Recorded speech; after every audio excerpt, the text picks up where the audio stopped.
Hello friends, today we have a brief retelling of the 2018 thriller called The Shape of Water.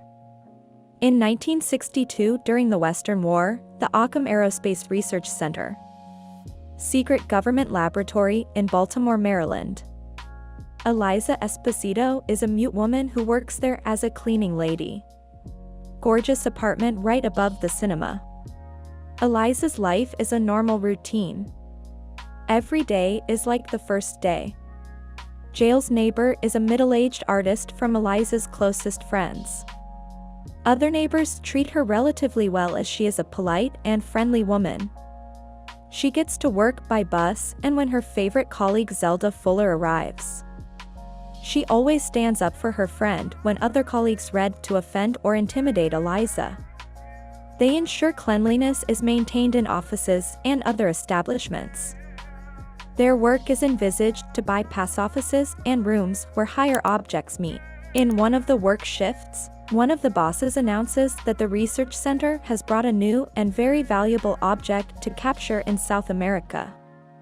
In the saloon, a container of liquid is brought in, which is accompanied by Richard Strickland, who is in charge of the project.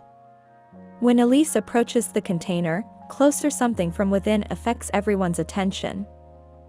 Frightened by her friend, the cleaning lady leaves the room and starts her work. While cleaning the men's room, Eliza and Zelda meet Colonel Strickland, who is quite unfriendly. English time later, the cleaners heard a scream from the room where the container is located.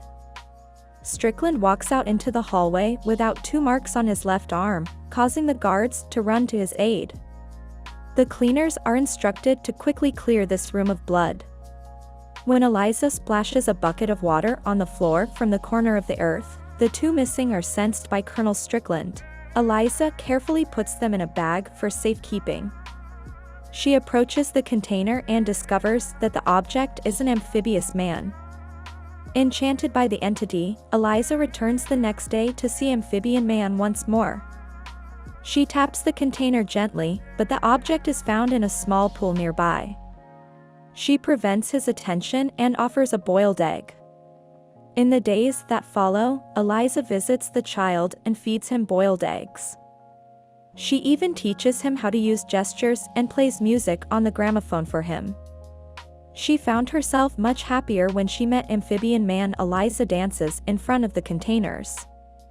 Meanwhile, Dr. Robert Hofstetler, a Russian spy named Dmitry Mozinkov, sees Eliza form a close bond with Amphibian Man. He reports this to his Soviet handler, saying that it is reasonable and able to communicate. Hofstetler's bosses believe he is killed before the Americans intend to advance further in their scientific research. During one of Eliza's meetings with the Amphibian Man, she saw that he was chained to a small platform. District Land brutally mocks him. Meanwhile, the post-Strickland general wants to take over the facility for space research. It has been proven to Strickland that they must vivisection, intravital surgical operation on a living being. Eliza overhears their conversation and becomes very upset. She asks Giles for help to free this creature. She knows for sure that if she does nothing, then the amphibian will surely die as a human. Eliza continues to insist and finally Giles agrees to help her. A little later, the Hofstetler meet their bosses again. They give him syringes and an ampoule of poisonous liquid to kill the Amphibian Man. And the Hofstetler is forced to obey their orders. Meanwhile, Eliza and Giles devise an escape plan for the Amphibian Man. He uses his skills as an artist to make a sign on the van, and a fake ID for himself. In the lab, Eliza becomes the object of Strickland's attention. He deliberately spills his glass of water, causing the woman to clean his office. He molests Eliza and then she leaves. Hofstetler prepares poison. As Eliza begins to put her plan into action by turning the security cameras aside. In Strickland's office, the Hofstetler finds out about Eliza's plan and decides to help her. After which it is sent to the room with the object. Eliza flinches when she sees a Hofstetler. He also gives her the keys to remove the chain from the Amphibian Man. When Zelda leaves work, she senses that Elisa is up to something and decides to find her. Eliza surreptitiously stuffs the amphibious man into a laundry cart and carts her down the hallway as Giles drives to the agreed location. He tries to drive into the building but fails. Meanwhile, Zelda finds out about Elisa's plan. Steadler cuts off the power with an explosive device and sticks a syringe of poison into the neck of the guard who stopped Giles from entering. They successfully load the amphibious man van and drive away. At the same time, Strickland and the security team rush to the exit but fail to make it. This drives him into despair and rage. Eliza, Giles, and the amphibian man are safely in her apartment.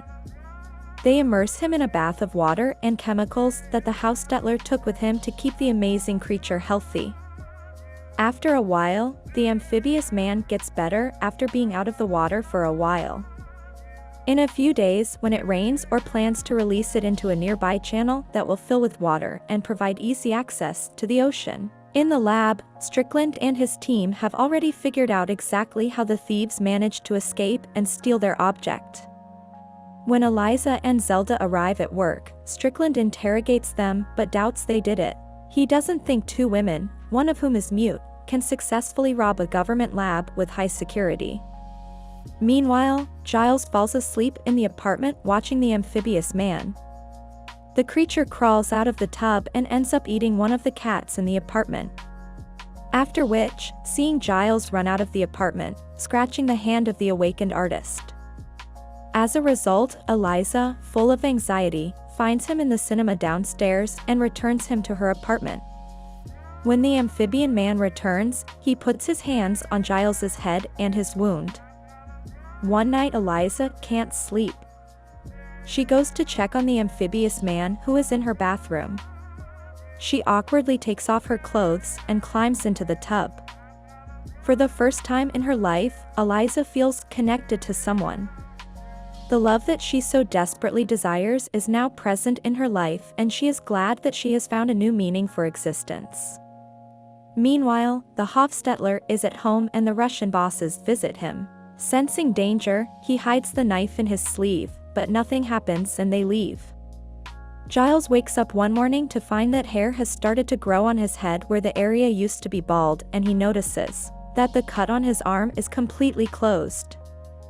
At this time, Eliza and the amphibious man become very close.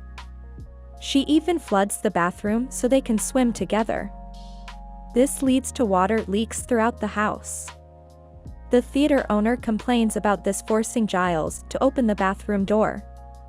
Back at the lab, the general informs Strickland that in 36 hours he must return their object to the base, otherwise his career and life will end. Eliza comes home one morning and realizes that the amphibious man is getting weaker every day. She decides that the time has come to let him go, but is not ready for their separation. Eliza can't even imagine a world where both of them could be together. In this imaginary world, music fills the air she can sing, and the love of her life dances with her. Meanwhile, one of his superiors shoots at the Hofstetler, but Strickland, having waited for the right moment, kills both bosses with a pistol. Strickland tortures a barely alive scientist to get information about this creature, and learns that it was the cleaners who managed to deceive him and free the amphibian man. He goes to Zelda's house to interrogate her and her husband Brewster. Strickland starts acting like a maniac, desperately trying to find the amphibious man. Out of fear, Zelda's husband confesses that this creature is with Eliza. Zelda scolds her husband and then busy Elise to warn her. Strickland, anxious, leaves to search the cleaning lady's apartment. He arrives too late and sees a calendar showing where the amphibian man was scheduled to be released. Strickland runs to the canal, knocks Giles down and shoots the amphibious man. Eliza accepting her fate, the lovers hold hands. Meanwhile, Giles manages to get up and knock the Strickland off his feet. Suddenly the amphibious man stands up and heals his bullet wounds. Strickland is impressed and calls the amphibious man a god while he slits the throat of the Strickland with his claws. When the police arrive, the amphibious man with Elsa in his arms jumps into the water. and Zelda and Giles look after them silently saying, "Goodbye." The amphibian man kisses Elise underwater and touches the scar on her neck. The creature heals Elise in the water and helps her start breathing through the gills on her neck that were never scarred. They remain underwater in love and are happy that they can be together. Thanks for watching to the end. Don't forget to subscribe to the channel and turn on the notification so you don't miss our new videos.